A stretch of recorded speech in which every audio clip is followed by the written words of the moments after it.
Roger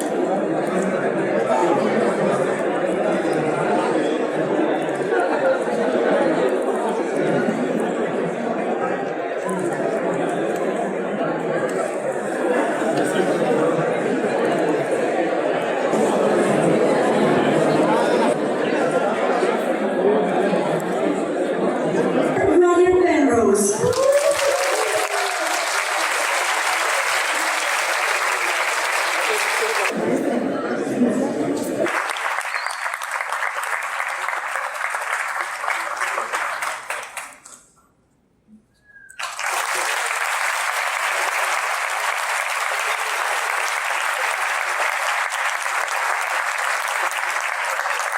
Que es básicamente el gesto. Roger Penrose.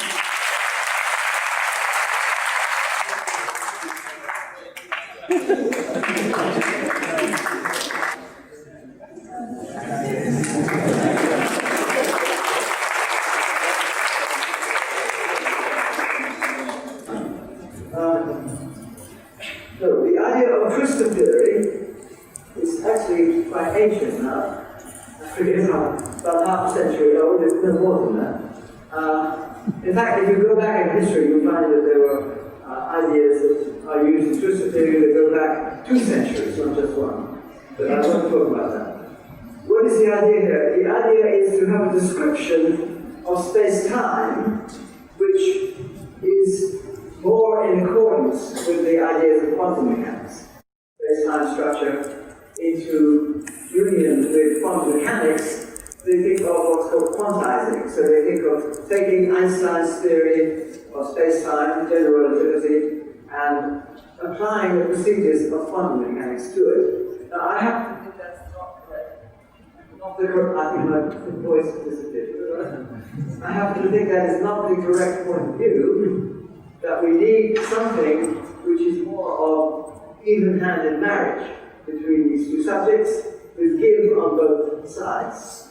Now, initially, Twistor Theory is just a way of looking at space-time, and it's just a way of looking at the older idea of space-time, which describes the special theory of relativity, and it uses 4 dimensions. People think of 4 dimensions as due to Einstein. It's really Minkowski's picture of geometrizing the view that Einstein had of the kind of relativity that the speed of light was the same whichever way you go and so on, but it did not have a curved space-time which describes gravity. It's space-time which is flat, and Einstein didn't understand it that way. Minkowski showed to Einstein that it's geometry in 4 dimensions. Einstein was not too happy at first, but then he took on the view and he improved upon it with his general theory where the space-time ceases to be flat. But for the moment, I'm just talking about flat space-time.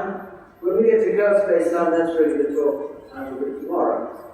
But there are a lot of interesting things that happen in the theory of flat space-time. Now here is, of course I can't show you all 4 dimensions, but you have to imagine this 4-dimensional space-time of Minkowski, and this is a light ray.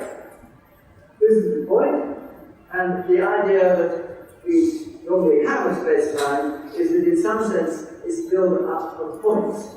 Now these points, I should say, are not the points we think of in ordinary Euclidean idea, because time is also a parameter that you need to know to determine the point. So it's an event. It's a moment of time as well as a position in space. So when I have a point here, I mean an event in space-time. Now what is this? This is a light ray. So if you have photon, think of that as a particle traveling with the speed of light in a straight line, that's what it is here. So it's the history, the entire history of that photon. And the initial idea of Twistor Theory is to turn this picture around. So that we have a new space, I'm calling it Pn. It makes it a little strange to have a notation like this, but it's part of the general framework. Minkowski space is M, and I'm using this funny kind of letter, which is useful. Then L after Minkowski, and Pn, well, N is after null, which is what's called a null line. It's the path of history of the light ray. And this now is represented by a single point, and the point here is represented by the family of all light rays through a given point in this space. So the Minkowski space now we take the point here, and look at all the light rays through that point, that will describe a sphere. It's really a celestial sphere, if you like. You look up at the sky, imagine you're out in space, you look up at the sky, and you see points all the way around, each one corresponding to a direction that the light ray might be coming to you from. So that is a sphere, an ordinary two-dimensional sphere, which represents the point. So the point here becomes a sphere, the line here, the light ray, becomes a point. Okay, so that's the initial idea of Twistor theory. You might ask why, and another point you might ask, is that any old sphere? Well, that's an interesting thing. This is where relativity and quantum mechanics begin to come together. And first of all, I'm thinking of that point. This is the left-hand part of that picture there. And we're looking out now at the universe. Imagine yourself out in space, say, looking out at the universe, and all the different light rays coming into your eye are drawn, well, some of them are drawn here, and that might be a star, and you're seeing it, and that's the light from that star. This might be another star, this might be another star, and all those will look like different points on your celestial sphere. Now, a characteristic property of this celestial sphere, which is crucial to the picture here, is it's a conformal sphere. Now, what does that mean? It means that angles are the same for different observers. If you might imagine there's one observer here looking up the sky, another one looking up the same sky, they're traveling with a great speed, and they just pass each other, and at that moment they both look up the sky. The pattern they see is a little bit different through a phenomenon known as aberration. The direction you're moving in will slightly spread out, the direction you're moving away from will be slightly squashed in. Of course, you have to travel at a speed which is close to the speed of light to see any significant effect. Although people observed this from a long time ago through the Earth's motion around the sky, an effect called aberration. But here I have four stars, and let's suppose that those four stars, to one observer, look as though they lie on a circle in the sky. Now, the property that happens here, if there's another observer looking at the same sky, that will also look like a circle. That's not immediately obvious, but it happens to be the case that the particular transformation which one observer's sky will be when you take it to the other observer's sky. Circles, those circles. But more critically, it's that angles on one sphere go to the same angle on the other sphere, and this is what's called conformal. Now, there's another way of looking at a conformal sphere, and that is to say that it's complex sphere. Now, this, you need to have the idea of complex number. You see, if you have the ordinary real numbers we're used to, you can imagine a one-dimensional thing which might be a loop like this. But if you're thinking of complex numbers, there are two dimensions to the numbers, and therefore the simplest thing would be sphere. And this is what's called a Riemann sphere. And this Riemann sphere has this property that circles go to circles, angles go to angles, and this is a special feature that you get in relativity. If this was a Newtonian picture, this would not be true. It characterizes, if you like, what's called the Lorentz group, which is the symmetries of transformations keeping a point fixed in special relativity. Okay, so that is one that's coming from relativity. You have an interpretation of the sphere that they have over here as a Riemann sphere, complex one-dimensional surface. Now, going to the other area, that's quantum mechanics. And quantum mechanics, you also have the Riemann sphere playing a very important role. And here, I'm going to think of it a little differently. This is now a particle of spin half, as it's called, like an electron, and that electron has a spin. It's always got the same amount of spin, which you might imagine its spin axis can point in all sorts of directions. The quantum mechanics is a bit funny this way. You have to think of the different directions that the quantum mechanical spin axis would be are really built up of just two directions. People tend to say spin up and spin down, but all the other measurements come about from the principles of quantum mechanics, one of the most basic principles being the superposition principle. So if you have spin up, that means that the axis is upwards and the spin is right-handed about that. Spin down means that it's left-handed about up or right-handed about down, and these form a basis for all states. And the general state will be a superposition, quantum mechanical superposition of those two, and that will be some other direction. So these are all the directions you could spin in are superpositions of two, and the way that these superpositions work, these numbers here, which give you the relative contribution of each of these two, these have to be complex numbers, and it's the ratio of these complex numbers which gives you the Riemann sphere. Now, I know that physicists will know all about this thing, but a lot of you, they may not be familiar to you, but it is a very important part of how quantum mechanics, if you like, looks at things which are very small. So you could say a particle, it could be an electron, it could be a proton, it could even be a quark, one of the components of a proton. As long as it's one of these things which spins with the smallest non-zero amount you can spin with, it will be like this. So we have the Riemann sphere playing these two roles, one from relativity and one from quantum mechanics. And this sort of apparent coincidence, if you like, of these two roles of the Riemann sphere, but they are important to these two areas, relatively important. Okay, now I want to go a little further here and show you in detail how this works. And here I am now going to go to the top. You see here we have a correspondence that I was just describing to you. But now I'm putting down coordinates. Space-time will have 4 coordinates. The speed of light is taken to be 1. This is what the convention that one does. You might say, this speed of light is very big. It's not 1, is it? Well, it's no. Nowadays it really is 1, because you might say a second is a good measure of time, and 1 is a good measure of distance. Well, a meter is a very good measure of distance, even though there's a meter rule in Paris. We now think that a light second is a much better definition of a second, of a distance. So the light second is your basic measure of distance, the second is your basic measure of time, then the speed of light is 1. So it's just a question of your units. Okay.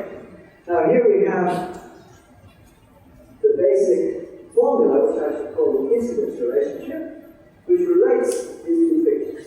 Now this incidence relation, well, you need to know about matrices.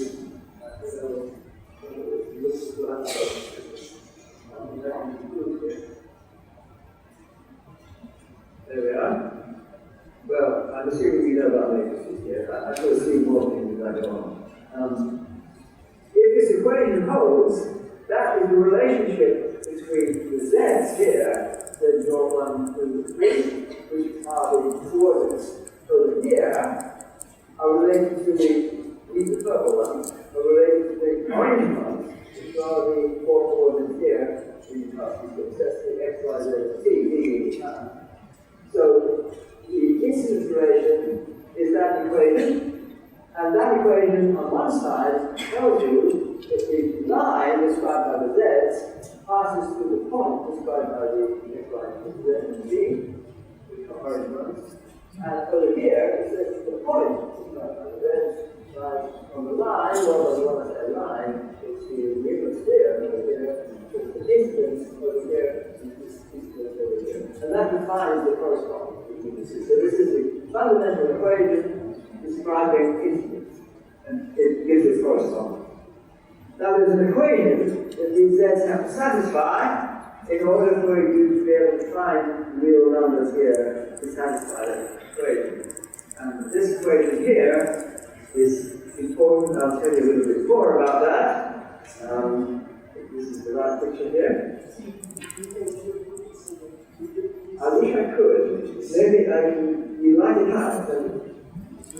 If I had another book. I agree. I tried that. It can't jump again. See there? No. Reading a book. Thank you. So that's not my next order. Now,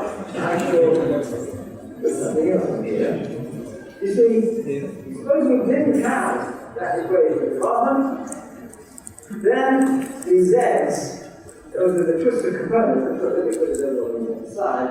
I have a picture there. These coordinates that I use Z for, these are the Twistor coordinates. The ratios of them, they're all complex numbers, so the ratios of them are coordinates for what are called complex projective space. So this space here, the coordinates for that space are defined by the ratios of the z's. And so since the z's have 4 complex numbers, the ratios are 3 independent numbers, and therefore this is a 3 complex dimensional space.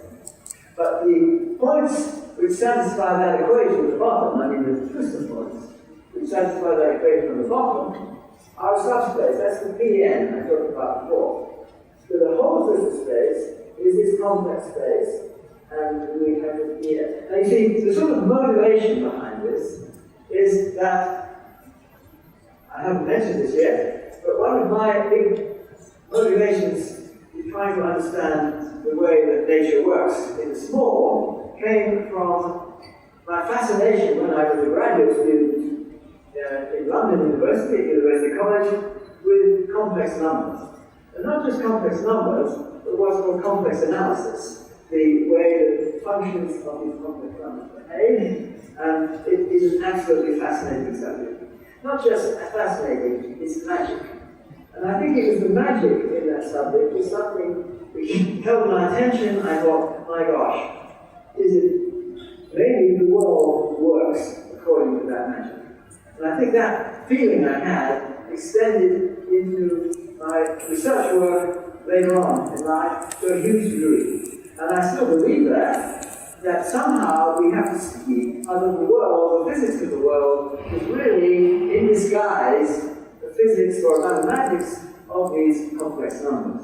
When I say complex number, for those of you who are not familiar with this notion, I mean, for the real numbers, you might have an infinitesimal, plus or minus at the beginning, and a complex number, you have to bring in the square root of -1.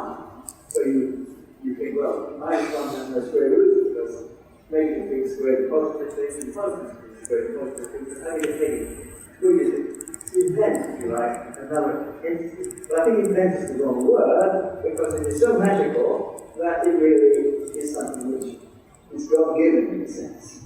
And this idea is something which, as I say, fascinated me from an early stage in my mathematical life, and I felt, wouldn't it be wonderful if in some sense the world operates according to these magic numbers?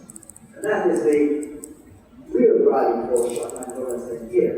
And so the point of thinking about Twistor theory was that, okay, we have here a real space with real numbers, the x, y, z, and t, but in some sense, here we've translated it into a mathematics of complex numbers. Because the z's that I have are complex. It's not quite easy. The first thing which makes this appealing is that you have, I guess I'm going to picture on the left. It's a picture here, but I can't remember what it is. You see, the equation at the bottom is needed in order for this correspondence to work. Suppose we didn't have that equation at the bottom, then we would really have a complex space over here, and that complex space would have these complex subspaces, which are these ring spheres. And that was a complex geometry done with complex numbers to describe the real space-time that we know. It doesn't quite work for a very basic reason, and this very basic reason is that any complex space, discovered in real terms, has to have an even number of dimensions. Why even? Well, because each complex number contains 2 real numbers. Every complex number z is a real number plus I times I is the square root of -1 times another real number. So the 2 real numbers make a complex number. So that whenever you have a complex space, each complex number will give you 2 dimensions. Each complex dimension will give you 2 real dimensions. So I'm talking about the Riemann sphere, it's 2-dimensional, but in complex terms, it's a curve. Didn't we use that?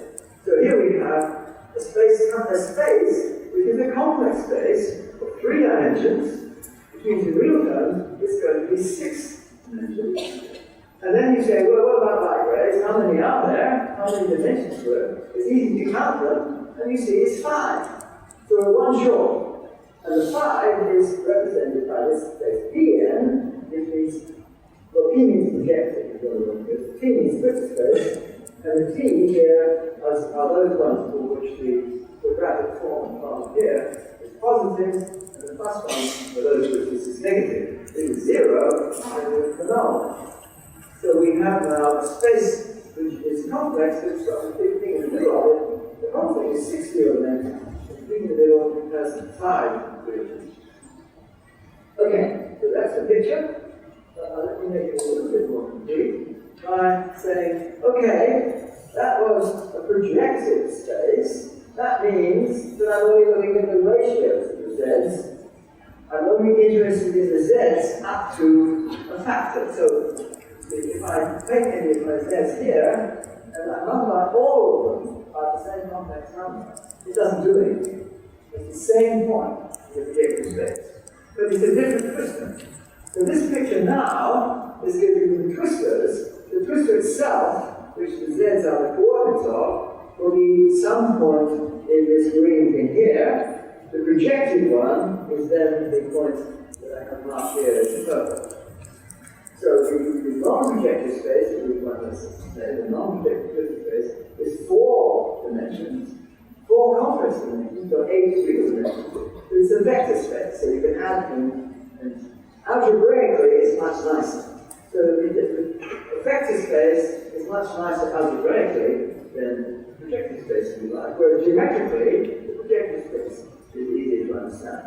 So that's why I'm giving you this picture, because sometimes we need scale factor, sometimes we don't. If you don't want it, then the picture I had before is fine. If you do want the scale factor, then we want this green thing here, which is really just space. Now you notice that we may have been put this in what you're right here. I've got these little things over here. Now what are that? Well, those, you see, it's a bit of magic here. Because I started with just light rays. And light rays gave us this subspace. And I just postulated this other bit here. But now I'm going to tell you that the points up here mean something physically. They mean photons which have spin. So you can see, here's a little twist. Let's see, line all of them. You see, photon states can be thought of as right-handed and left-handed. There you put this on the side. Here are the left-handed and the right-handed photons. This is right or left. And this has to do with circular polarization, right-handed or left-handed. And the right-handed ones actually do represent points up here. So whereas I started by saying, okay, this is just a mathematical fiction, I have these nice z's, why do we allow them not to satisfy the equation I had at the bottom there? And then that's just it's mathematics. But now we suddenly see, no, they actually represent physical things. They represent photons with their momentum, which means they have a frequency now, and they also have a helicity, right-handed or left-handed. And, well, there's a nice piece of geometry I'm going to talk about briefly. Like the picture I had before of the relationship of the Riemann sphere and the spin particle, you also get a relationship of the Riemann sphere and these coefficients. You see, every stage of polarization of the photon is a linear combination, quantum mechanical combination of right-handed and left-handed, and then you get things like elliptical polarization, plane polarization. In fact, if you go to the three-dimensional 3D movie, you have these glasses, and it's pretty long time to figure out exactly how the polarization of those glasses works. So I don't know how it works, but what it's doing, because it actually distinguishes between the right-handed and left-handed polarization. But what gets into your eye is the polarization, which is a linear polarization. Let me not wait for that, it's irrelevant when I talk here. I'm just get distracted by myself sometimes. The polarizations represent right and left of the north and south pole in this picture, and then the general polarization is giving some elliptical shape. Don't worry about that, because it's not too relevant in my talk, although interesting. Now, that then tells us that we can, if we go to the full twistor in this picture here, we can actually describe the helicity, the left hand and the right hand, this is the frequency, And this gives you a real physical interpretation. It's not just a subspace, but the whole plane, the whole space. And so it really is physics I'm talking about, not just a mathematical plot.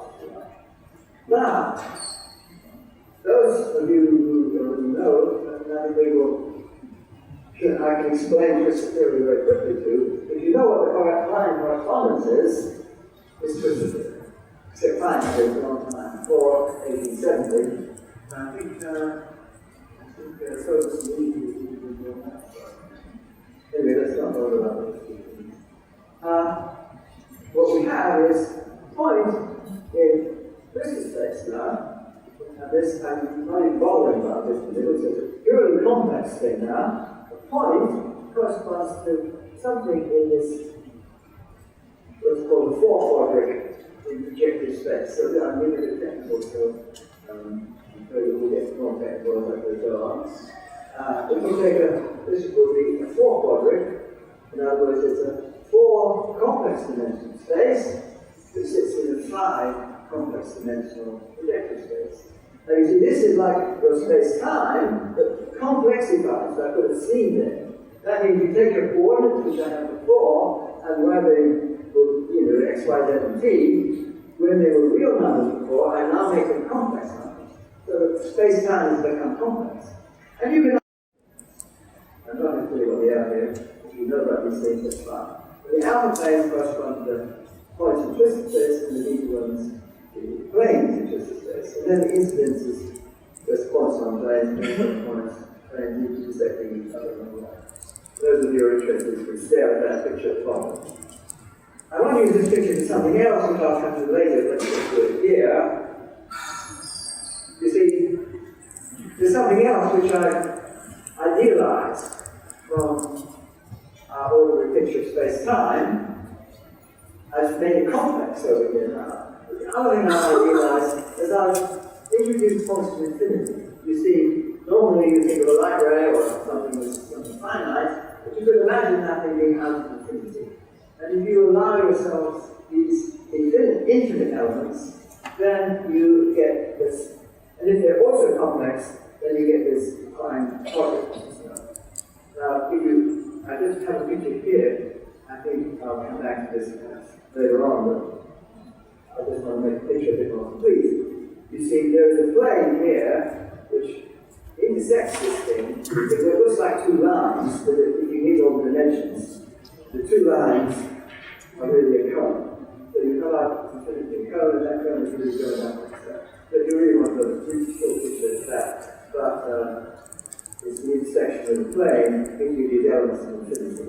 And this is defined by a particular twistor, again, which I'll come back to, which has two indices, skew symmetrical. Let me not worry too much about that here. I should say one point though, and that is, and I mentioned this in my talk yesterday, there is this thing called the cosmological constant, which we now believe is there. And if you have a cosmological constant, it slightly changes this picture. You have something which is non-zero, which would have been zero in the other case. This I thing is a contraction of itself to zero, and it's non-zero. In the more general case, when there's a cosmological constant, and the cosmological constant actually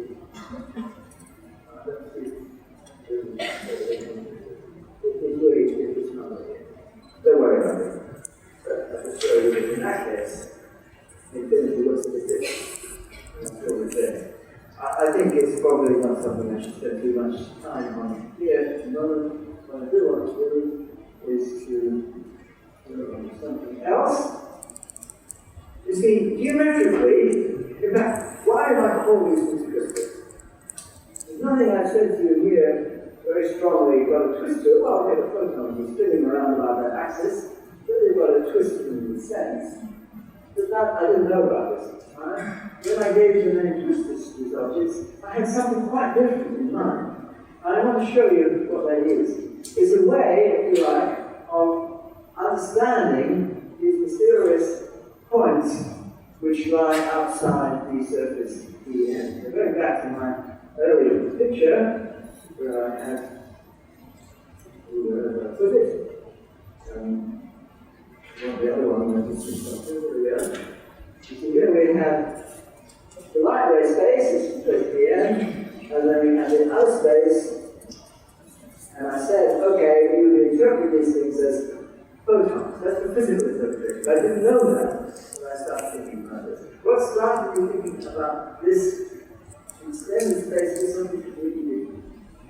something, see, what I felt I wanted, for reasons which I may be able to indicate to you later, I wanted something where you had space which was divided into two parts by something else. Now, I don't know how much time I'm allowed to, but if I get to that point, I will explain why it's interesting. It has something to do with quantum field theory, and quantum field theory, one of the crucial features in it is you want to be able to say what you mean by positive energy and negative energy, and when you translate that in mathematics, it is positive frequency and negative frequency, and the way people do this is to do a complicated thing known as Fourier analysis, and the Fourier analysis maybe you can pick up positive from the negative frequencies. Now, I didn't like that very much because I was hoping something which could extend from flat space, where the Fourier analysis is clear what it means, to something where you had a purely geometrical way of seeing what the distinction between positive and negative frequency was. And this comes to understanding the Riemann sphere and coming into two halves, and the positive frequency is one way, and the negative frequency is another. The northern hemisphere and the southern hemisphere, I expect the negative frequency is the northern hemisphere, but never mind about that. And I wanted something which works in the full number of space-time dimensions. So I was searching for something where the real things that you direct a picture are on some kind of boundary which cuts the space in two.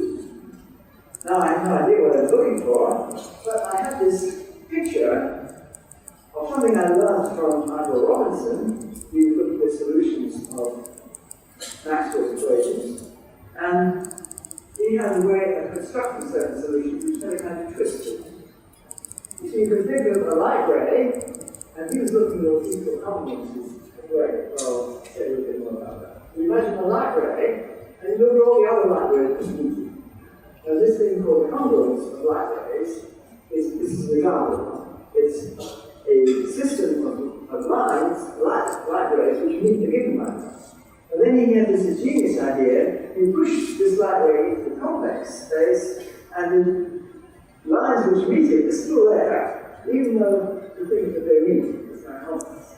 Now, this is an interesting confluence of lines, which I refer to as a Robinson confluence, as he first thought of that structure. And I was interested in these Robinson confluences. I realized that it's just one way, it's just the other way, and I was being driven back, I think, from San Antonio, somewhere in Texas, and I had a peaceful time thinking about mathematics in the car, because the driver was somebody who likes to be silent, and I like to be silent too.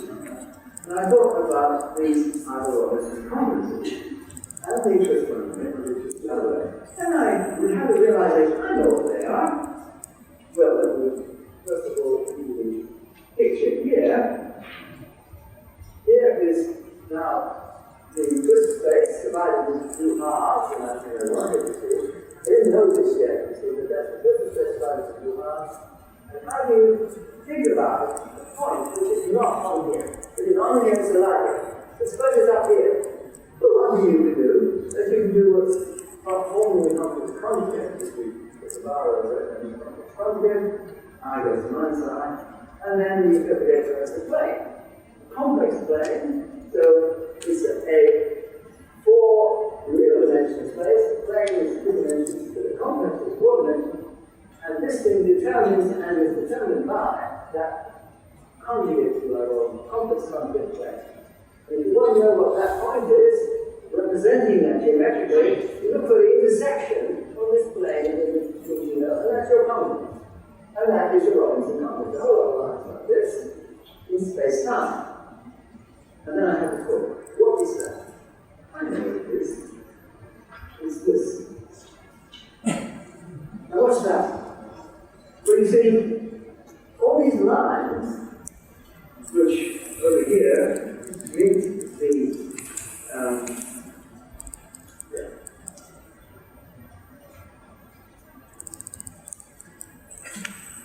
or it's supposed to be the line which is invisible, because up here. It's supposed to be down here.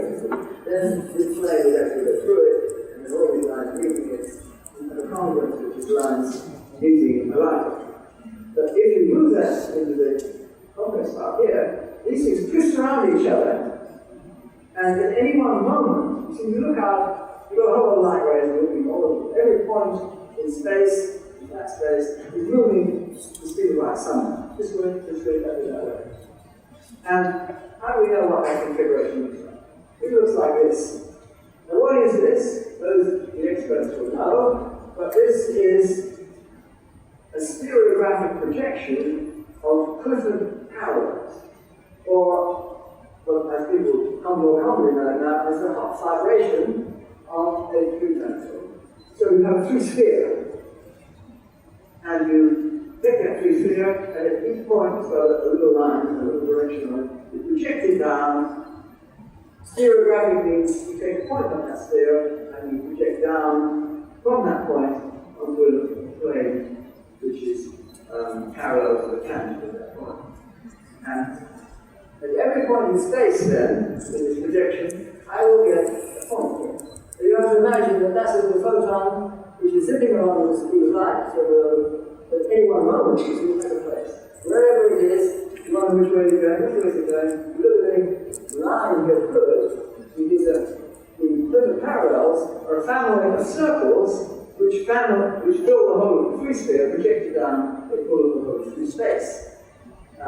You've got a straight line as a particular example, that's the one that goes through infinity, and all the rest are circles. So you've got these circles interlocking, every pair of them interlock, and they form this wonderful twisting configuration, which is referred to as Clifford parallels, and it's the hot magnets that people here know about these things will know.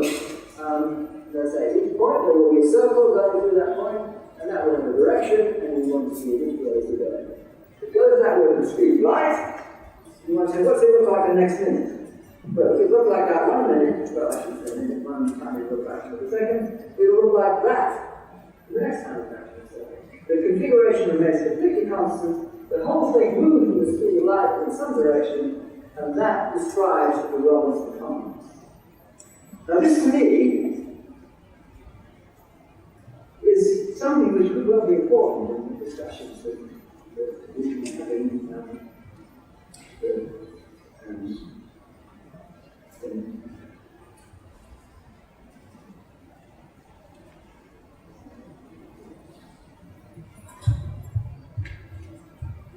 And also, we were talking, I think 2 days ago, and you were telling me the thing that I want to talk about tomorrow, which has to do with things called non-conscious jump. No way I'm going to talk about non-conscious jump today, but the example that Ernesto gave me was exactly using this configuration, and not just this. You see, this configuration describes geometrically a point up here or down here. It's just one way it's up here, and the other way it's down here, and if it's on the itself in the middle, that is where it shrinks.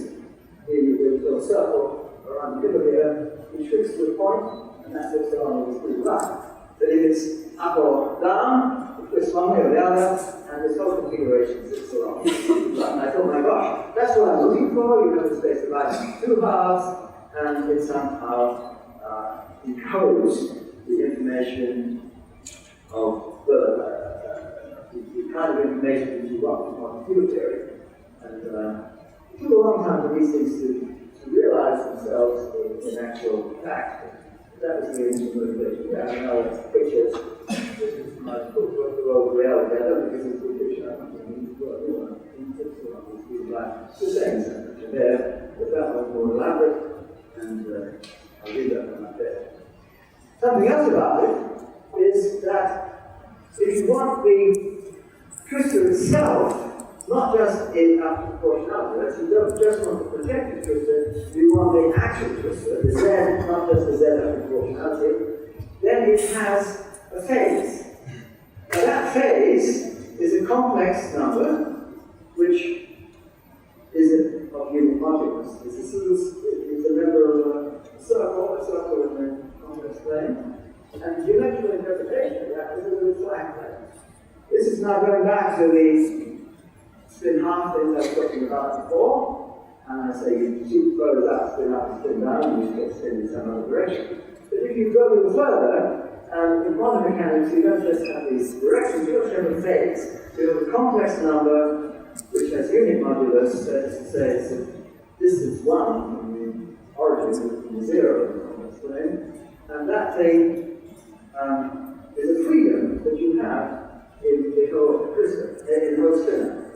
Now, you see, this spinner, according to this spinner, describes the spin of an electron, but you can also think of it as the light ray. This is the Riemann sphere, that's this sphere of the sky, if you like.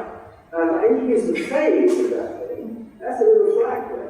You don't just have a direction along the light curve, it's a point in the sky, you have a little arrow sitting up there, pointing, if you like, at another star in the sky.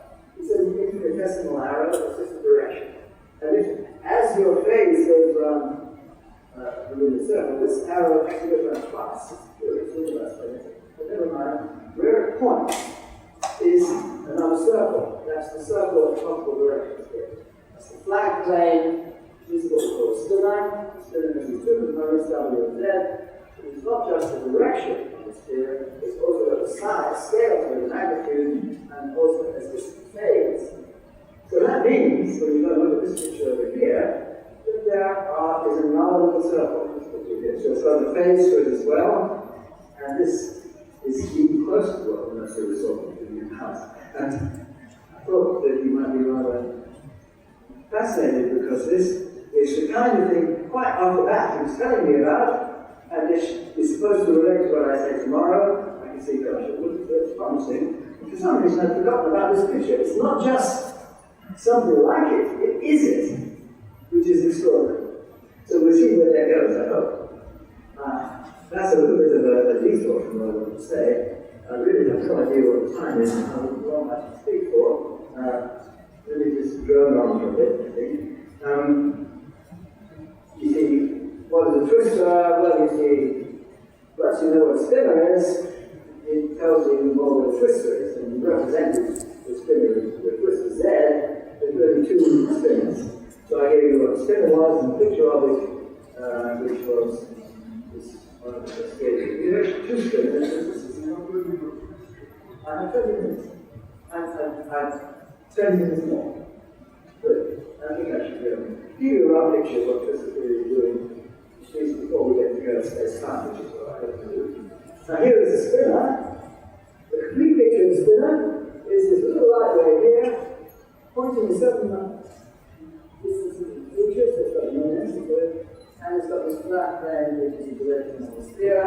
It's got a two-value ambiguity to it, which has to do with if you rotate this thing once, it's got the minus itself, and rotate it again, it gets back to itself. That's a little feature which you have to bear in mind. But let me be a little bit more specific about the notation. You see, here's where people start to talk a lot with Twistor Theory, because they often don't know the two-spinner notation very well. They know about tensor notation, where you indices like this is the four-dimensional index, and with the spinners explicitly the two-dimensional indices. And I'm not going to explain all these equations, I think that it's worth having a picture here. Here's the same picture as before with a little null flag, which is if you were up to a sign, gives you a very precise description of a spinner.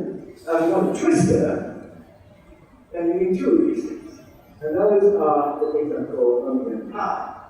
And now, if this is a null twister, in other words, if it really does describe the light ray and it isn't pushed over to the top and the bottom, then you can very nicely see what this omega and pi do. Here we have the twister going along.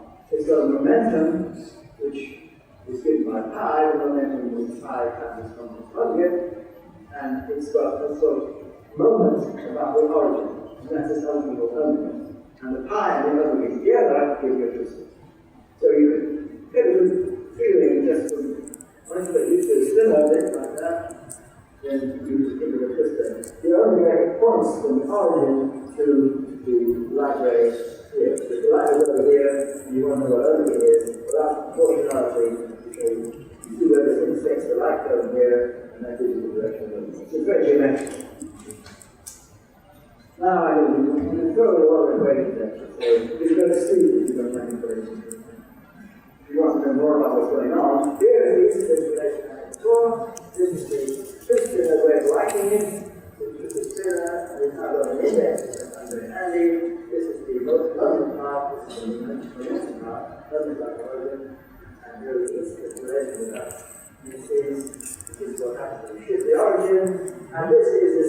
bar, which was the equation I had written at the bottom, every way you have an alpha, so those were the ones that are geometrically represented. Light rays, that's when this is Z bar is 0. That's the Twistor way of writing down that equation at the bottom earlier on. That's not even bottom.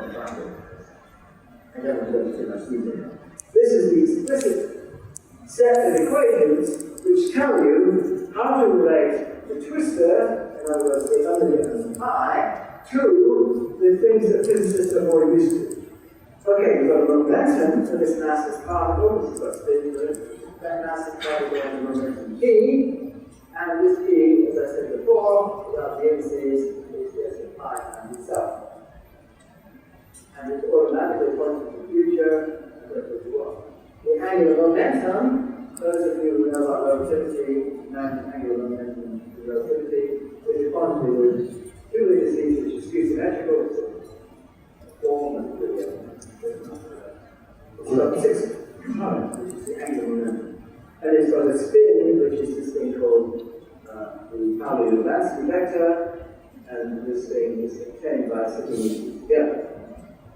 Now, as a self-respecting particle, in ordinary physics has a characteristic feature that its momentum and its Pauli-Lubansky spin vector are proportional to one another. But in fact, proportionality is a thing called velocity. The velocity can be positive, negative, or 0. If it's 0, that's a little light wave we had. If it's positive, it's spinning right-handed. That's the right-handed spinning thing. If it's negative, it's spinning left-handed. And this now is a formula. The round brackets mean skew symmetry. The epsilon means symmetry as well. The epsilon means the skew symmetry property. That's not a problem with details. But there are formulae. That's really what I said. There are formulae which directly go from the omega and the pi to the momentum and angular momentum that those physicists know about. Okay, so that is standard stuff.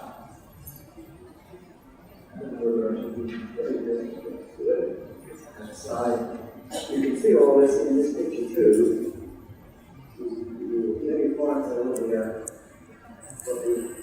Choose the origin of that one. So we can follow it all around, and this picture in a sense also represents the way that the angular momentum of a massless particle would spin behave. I mean, it's not very much recognized by physicists that the spinning massless particle really has this configuration to describe it, and it's there. And the only implies that it's related to the distance switch. But I don't think that you worry about okay. Now that is classical twistor theory, how the classical twistor relates to a well-known concept in physics, the angular momentum and momentum of a particle without mass. So it's a classical photon. And if you want to talk about the quantum mechanics of photons, then you have to have some kind of quantization procedure, and this leads you to things which don't communicate with each other. A characteristic feature of quantum mechanics is you have operators where A times B is not the same as B times A.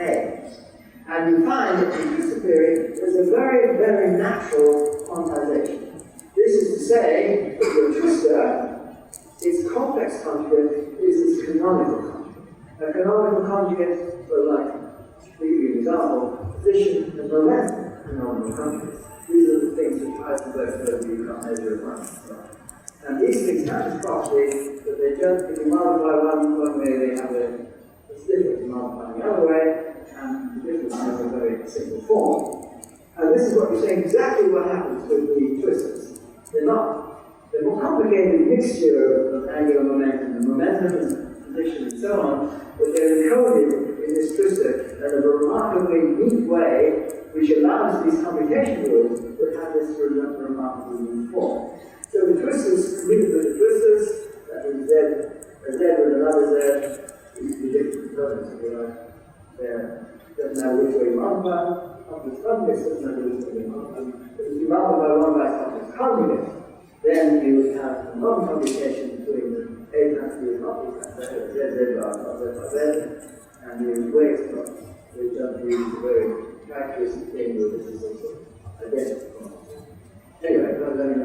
details, then we go back to the formula I had before, say, okay, now we have forecasting. It's not just classical things, they don't mean anymore.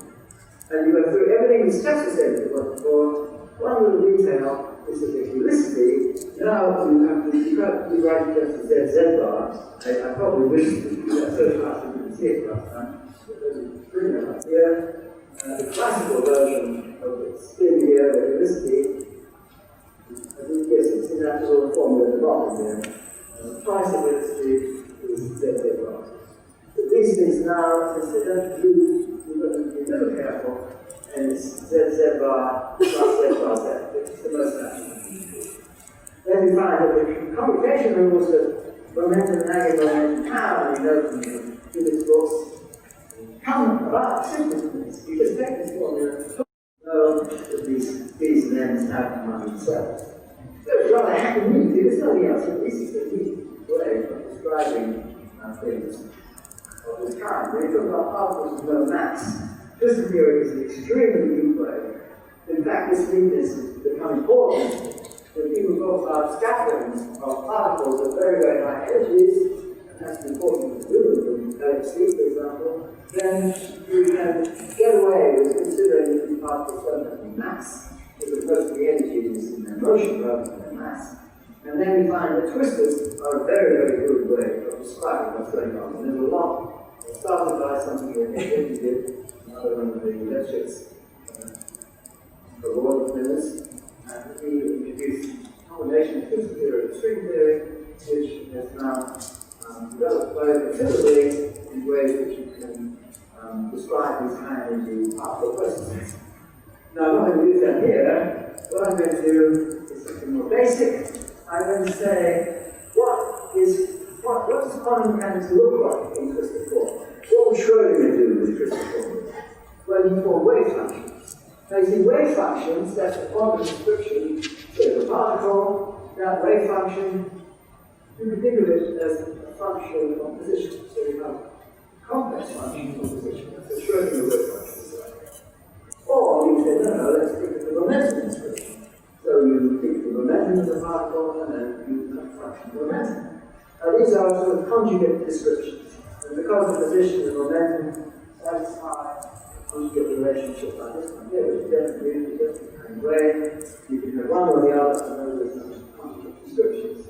Now here, I'm going to do the same thing. I'm going to mirror that with the twistors. So I'm saying that my twistor and complex conjugates somehow the conjugate variables, and the twistor function will be a function of one in one formalism, or a function of the other in the other formalism. You've got to make a choice.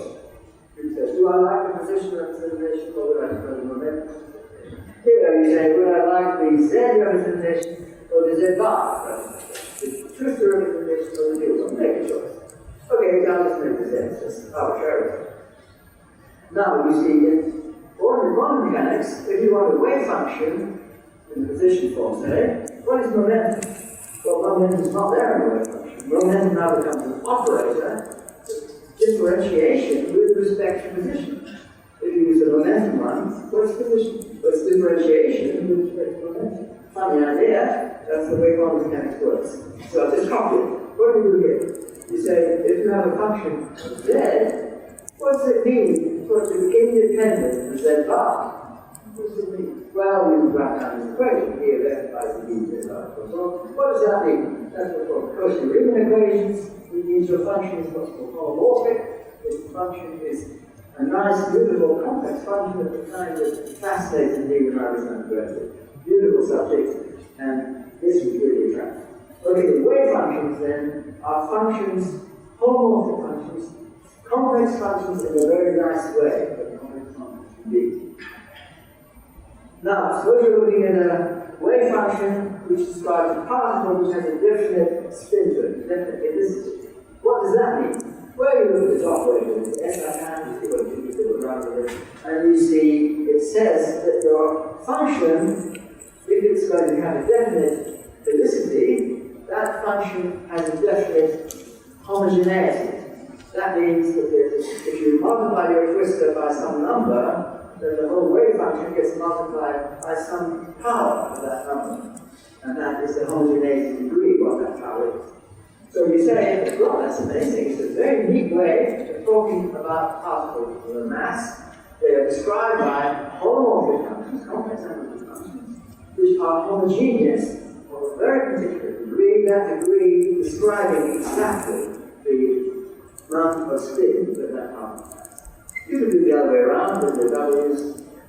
Okay, now I'm going to show you how that relates to the more conventional way that this is do.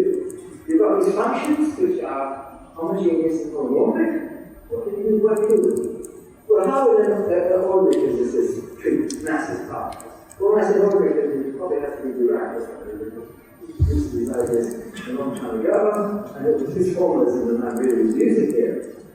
Well, now, you can have particles which have different velocities. You can have no velocity, it can be a massive spinless particle, then it's just described by the wave operator, the wave function. This is a well-known thing. Or it can have velocity, left-handed spinning or right-handed spinning, and that's accompanied by a lot of indices here. So these indices, if they're not primed, you see, if you remember the notation I gave you, with these two spinners, some of the indices that have primed on them and some didn't. Here, if they're not primed, the prime ones will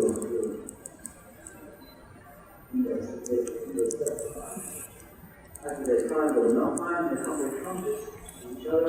If they're not primed, then they have to spin left-handed. If they are primed, they spin right-handed, and these things are totally symmetrical in their indices.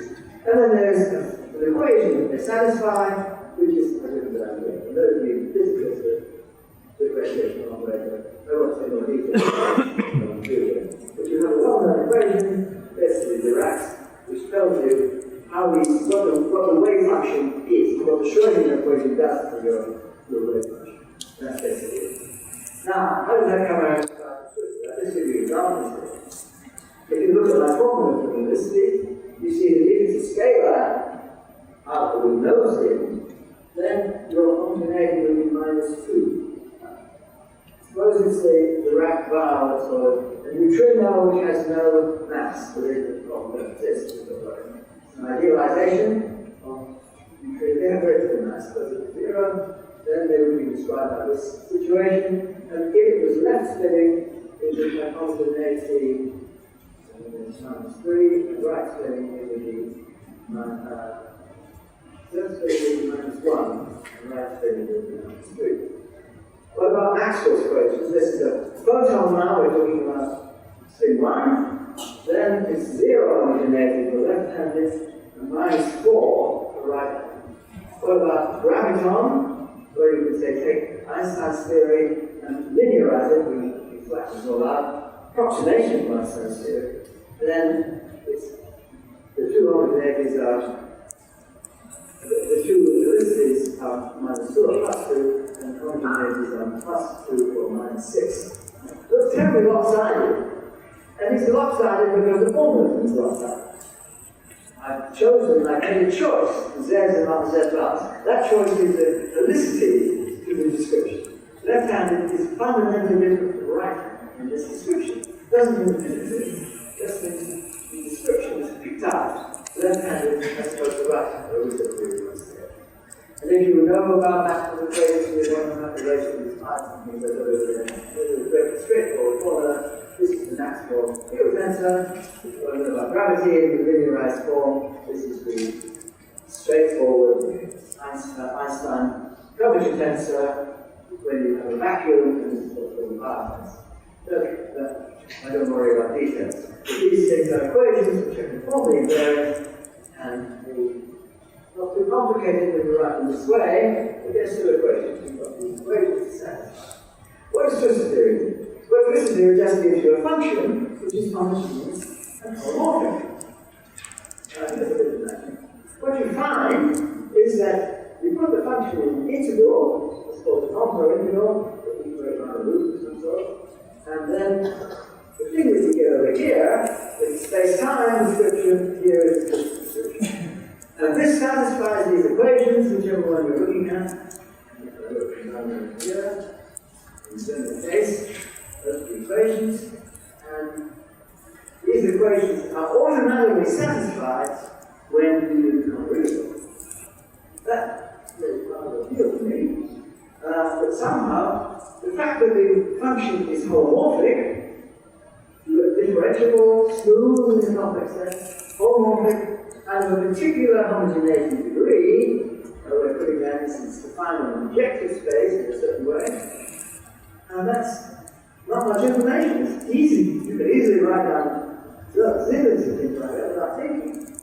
And every one of them gives you a solution of these equations, the Maxwell equations or the linear isometry.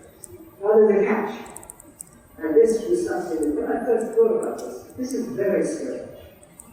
Because in order for this comprehensible to work, and in this example I've given, there are two denominators here, where we've got singularities, those are represented by planes, living in the bottom. So there are two planes where you've got singular, and you've got to do a contour integral which goes around these things. That's what you can see here. That's easier. This picture perfectly here. So remember a line in this crystal space is really a Riemann sphere. The singularities are here, there, and there. The contour integral separates the singularities, and that is what we need to get the solution of the Maxwell equations.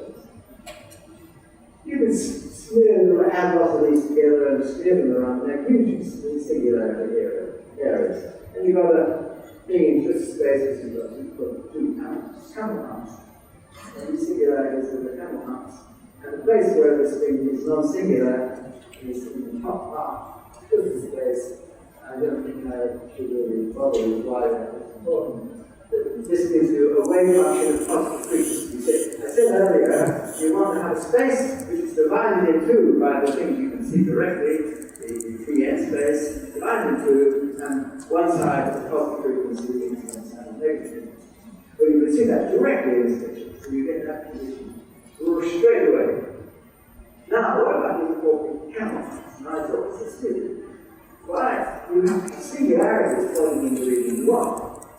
Certainly when you add loads of them up, these singularities will be all over the place. So you won't have any room to do anything with it. I found this extremely puzzling. Okay, well, that's the story really short. To say the answer came through discussions with Michael here in Oxford. I briefly moved to Oxford, and one of the great attractions of being in Oxford was that another one of our, the second one, Lefschetz, Michael here, who I used to know, very student, and he had great influence on me, and I learned all about this subject, which I've heard about before, but I didn't really understand it. He explained it not just to me, but to the graduate students and so on. How do you understand the camels? Basically, this is the way you think about it. So I'm interested in the top half of twistor space, easy plus. That's where the wave function is sitting in a sense. And I've got this big intrusion, two of them, separated from each other with singularities. And you need them because you want to counter-integrate around them to get the answer at all. Anyway, they have to be there. Here's what you do. You say, okay, think of the region where the function is defined. That's the intersection of two regions, with one of the camel humps is removed, and the other with another camel hump is removed. Now they're both in the intersection. And what you're trying to talk about is the union of the two. In other words, the union of those two regions, and that's whole PG plus. And what you really are doing is this function, you know, you're talking about the holomorphic functions, are lying on this intersection. So, more generally, you have lots and lots of patches. This is where you do the covering of the top half of twistor space by two focus sets. The cover is the whole of the top half. The intersections of the different sets are where the twistor functions sit. Here I've got the two functions, you might have any of them, and you've got the twistor functions of the intersections. Beautiful. And it's not just beautiful, it's something well known to the right people. And it's very important in the theory of complex manifolds. But what you get is what's called chief cohomology. Now you say, I don't know what that was, until Michael explained it to me, and this is a representative. You see, you don't want really these camel humps. There's just one way of getting at the object that's hiding behind it all, this cohomology thing. Now, I was once interviewed by a television crew. This is strange enough at the time, but they seem to want to know what this is. And these logs and conferences all over the place and things like that. And then I said, well, they said, what's it used for? So one of the things it's used for is solving mathematical equations. That doesn't make any sense. Oh yes, what's that? No, well, some idea called cohomology, and that's certainly it just would be any point in popular. So this explain what cohomology is. So I went home, I started thinking, I think it's a good way to explain cohomology. They say I showed them this and they didn't interested. But let me show it to you.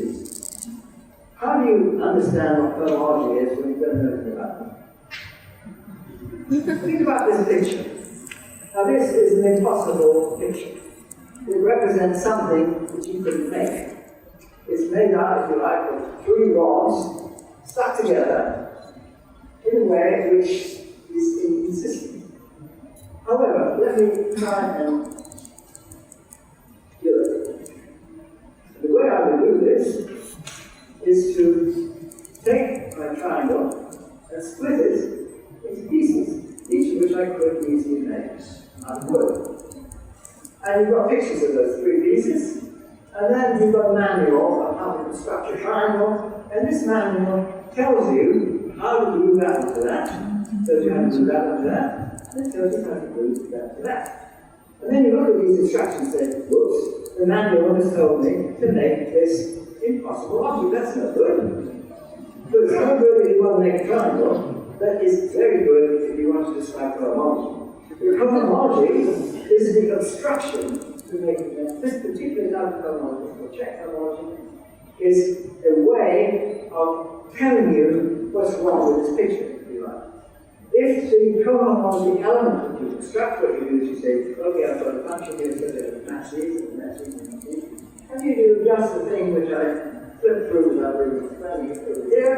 You've got these functions from the overlap, and this has a set of properties, and you factor out you abstract from that the notion of the cohomology. And that you abstract from that is exactly, in this case of this triangle, the thing that tells you if it's not zero, it's an impossible object. If it is zero, okay, we can go with it. So this is cohomology for people who don't know what cohomology is.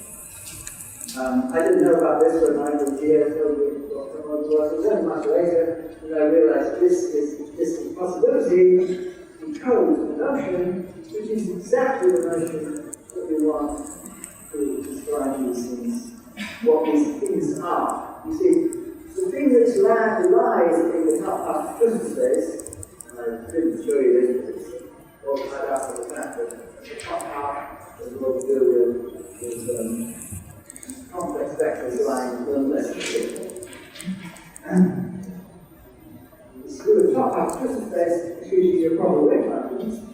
And these wave functions are cohomology elements. They're not functions in the sense that Schrodinger would have understood. They are these strange things which express the incompatibility of trying to extend your function over the whole space. And that is this cohomology element. It's a non-local thing, which I thought was the wrong thing to have, because you need to have non-locality. You see, it was one of the early motivations that certainly didn't get realized for a long time. I certainly was an important part of the development of Twistor theory. We want a way of describing space-time which is basically not local. And here you start to see where some non-locality, which comes about, why you want non-locality work because of the effects that we know are present in quantum mechanics, where you get things called entanglements. Something over there, something over there, somehow they'll know each other in a very subtle way, but this information can't send itself over there. It's some mysterious entanglement between those two things, and that entanglement is a non-local thing, and it seems to be very likely that this description of space-time will get us a handle on that very non-locality that we do see in quantum systems when they are widely separate. Okay. Just as a hint of what I want to say tomorrow, this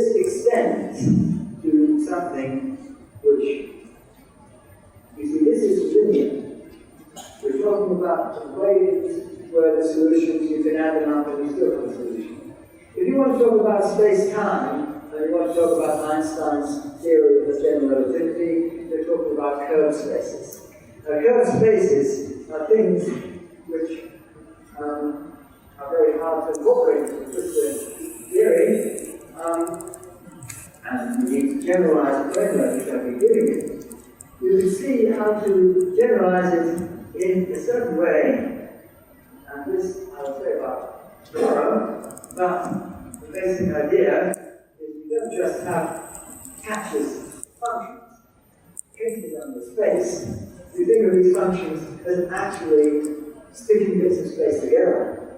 So you have what's called an atlas of different catches, and you have a way of gluing them together. It's very much like this picture I have of the triangle. You get something which is globally a piece of information, globally it doesn't mean anything. And you get something which you can sense of Twistor space which is curved in a certain way. And that curvature had been in the form which you could do Einstein's equations with all its non-linearities.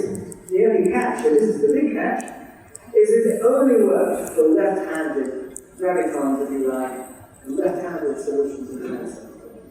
And it would be a big puzzle. How on earth you have a formalism which does left and right at the same time? Remember, you have to make a choice, a chirality choice, and then you choose the twistors or the dual twistors. If you choose the twistors, then it's one way, the dual twistors is the other way. You want to have a formalism which brings them both together, and which doesn't throw away all the nice things that you get with Twistor theory, and enables you to build a curved space. Now, the ideas of how to do this only came about, actively, by the way, in some years ago, well, I said about 3 years ago, it was largely discussions with Michael here and other people later on, and now I have lots of discussions with Ernesto. I really think we might be able to make some progress on this to understand what curved space and geometries look like in genuine Twistor forms. Let me do that. Thank you very much.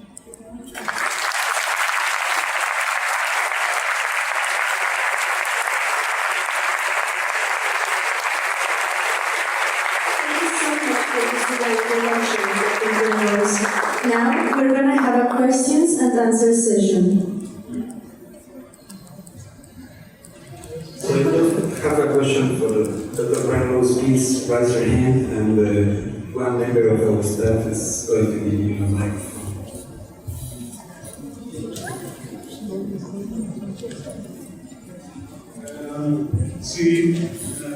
So if I understood well, today was an easy lecture, and tomorrow is a hard one.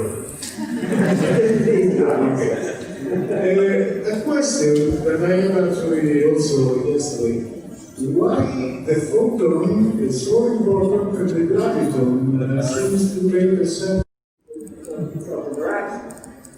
Which you don't see the problem. But with the graviton, it self-interacts, and it's non-linear, and it's not just cohomology. It's the way in which cohomology, you might say, is exponentiated. You would think this is like the description I like to have. The cohomology describes things going on. You've got a covering of your space with patches, and then move together, and you've got some paint on the patches. And then you wait overnight, the paint dries, and it crinkles up the patches. And that crinkling up is a curved space. And that's exactly what you do in this case. Now, it's in the stumbling block, so I lost track of how many years, there were about half a century, that we've been able to see how to do, well, make your choice, but the left-handed, non-linear graviton, so it doesn't do the right-handed. So you need a formalism which extends the one you have to do. And curiously, which we have today, which curiously uses the ingredients which I told you about just now. It uses those ingredients unchanged, but in a way which I haven't perceived. And I think it leads you to important view in science, well, it's non-complex geometry, something that the subject I've been trying for a long time. We'll learn a bit more about it. And I really think that's the route to go. I'm not talking about quantum gravity yet. This is classical general relativity, curved spaces. How does Twistor space work? Can you describe?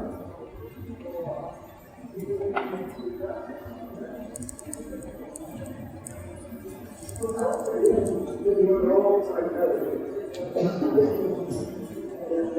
see, the trouble here, this is all kind of the thing which is attractive here, is you get solutions, not just mathematics, but the non-linear, the analytical equations. There, you don't have the perturbative way of actually getting solutions.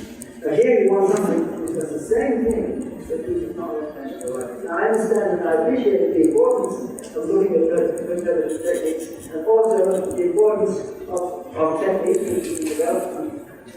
In conjunction with string theory methods, and I agree with that, which shows how to do, and which do enable you to get surprising directions and do things even stroke by that.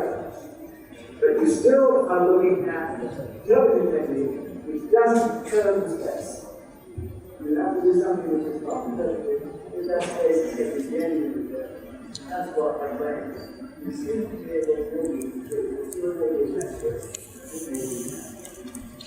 I have a question over here, and I thought the microphone.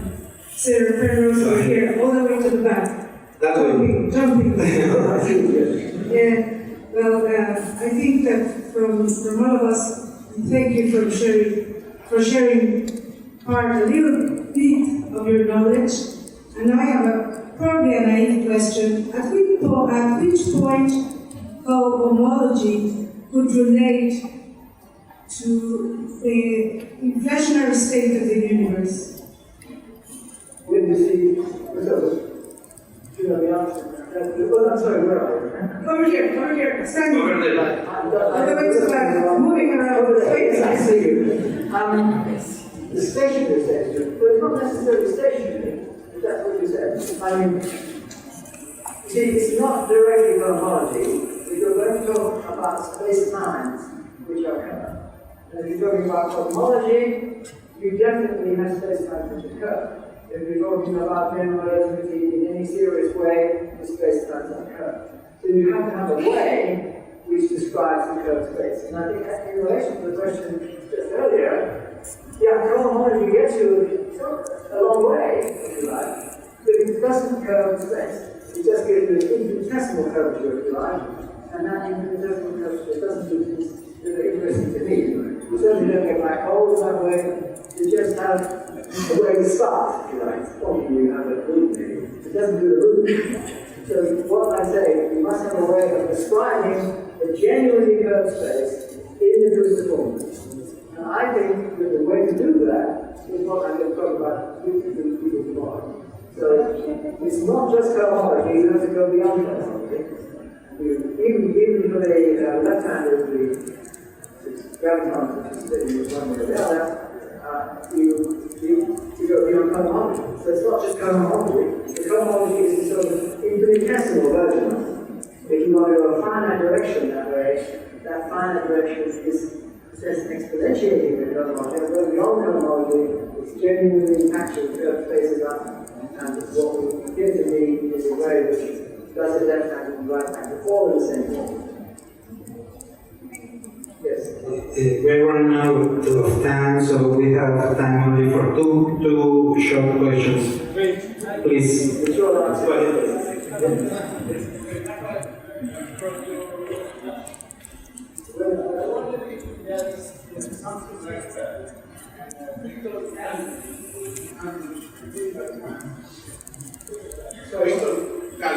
calculus, in the sense that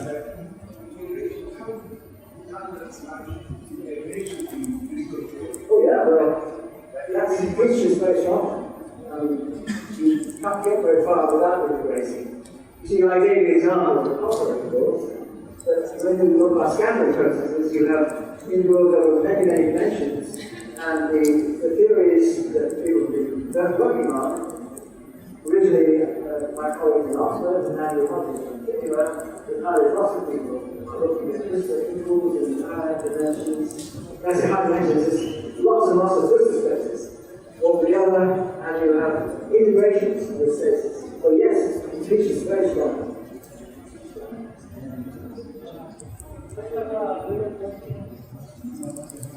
I would like a follow-up question. I you not tempted to consider linear gravitons so that the, for instance, bipedal would be represented as a non-linear approximation due to graviton-graviton interaction? Yes.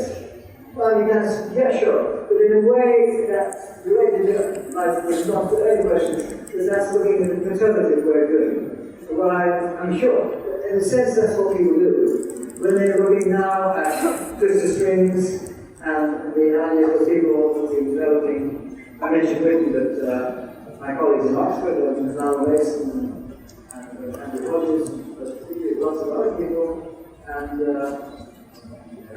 County Ahmed has been developing the ideas a lot. So there are a lot of things which do develop in this sort of conservative way, and yes, you do look at graviton-graviton interactions, which is fine. I'm nothing against it.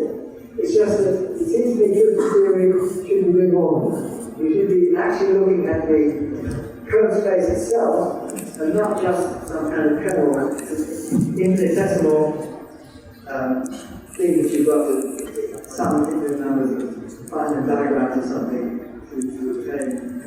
I mean, there are problems I have with causality. See, so long as you're just doing infinitesimal stuff, you never bend space. The causality is still flat space causality. If you want to describe a black hole, you've got to have something that causality is not seriously affected. And you're not going to see that unless you have a genuinely curved space. So, I can understand arguments from both sides, but this is my point of view. Well, I remember some very old lecture of Feynman who was considering linear gravity theory, and suddenly he was constructing energy momentum tensor, and suddenly he assumed that this linear gravity now interacts with its own energy, etc., etc. Well, he was doing very much conservative approach. I mean, I'm not sure how well that actually works, but I mean, it was a nice idea.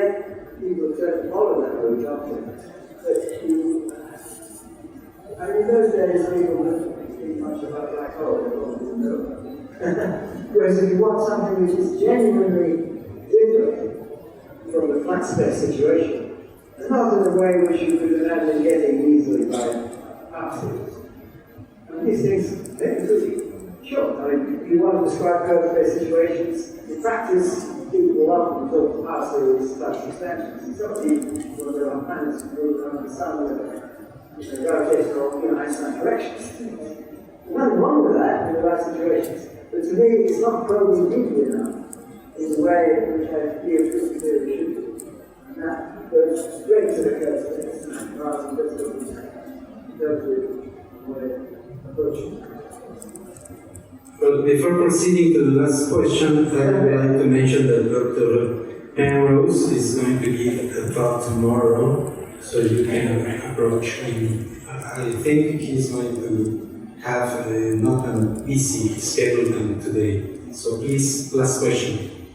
Okay, I have a little question for you about the Robinson conference, your graphics before, and the ellipses are triangular corresponds to escalar omega. Yes, it is have the pi and the omega. Omega. The pi is a linear momentum of the of some photon. Then the symmetrical axis is the direction of that photon. That's the direction of the root. See the arrow I had.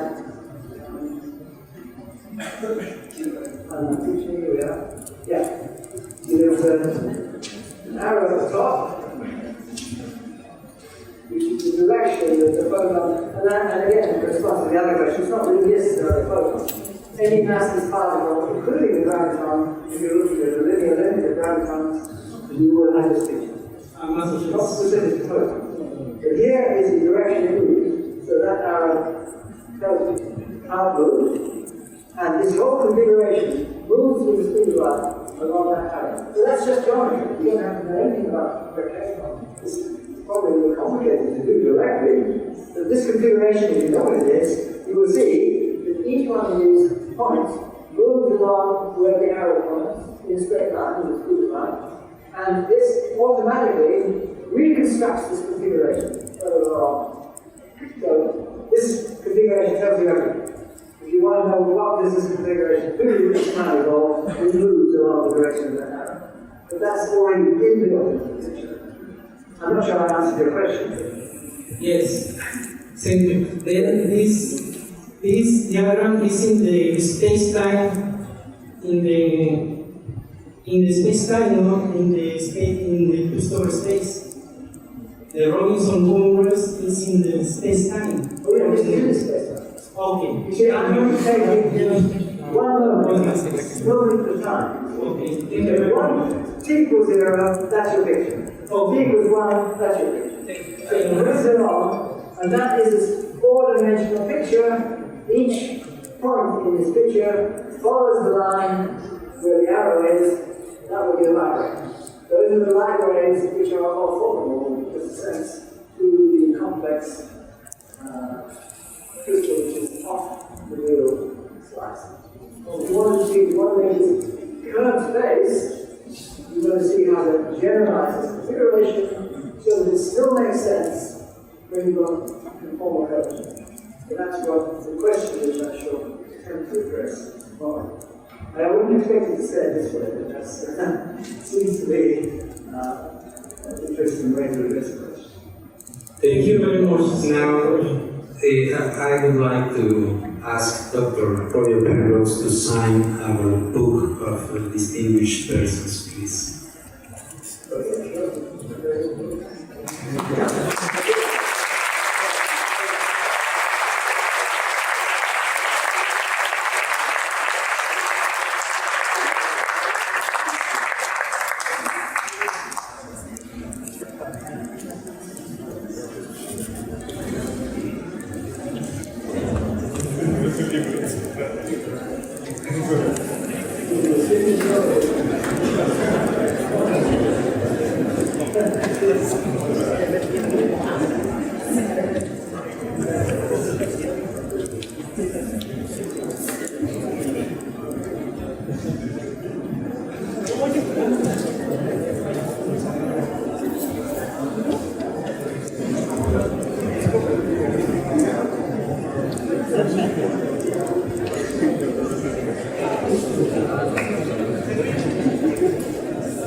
I would like to also.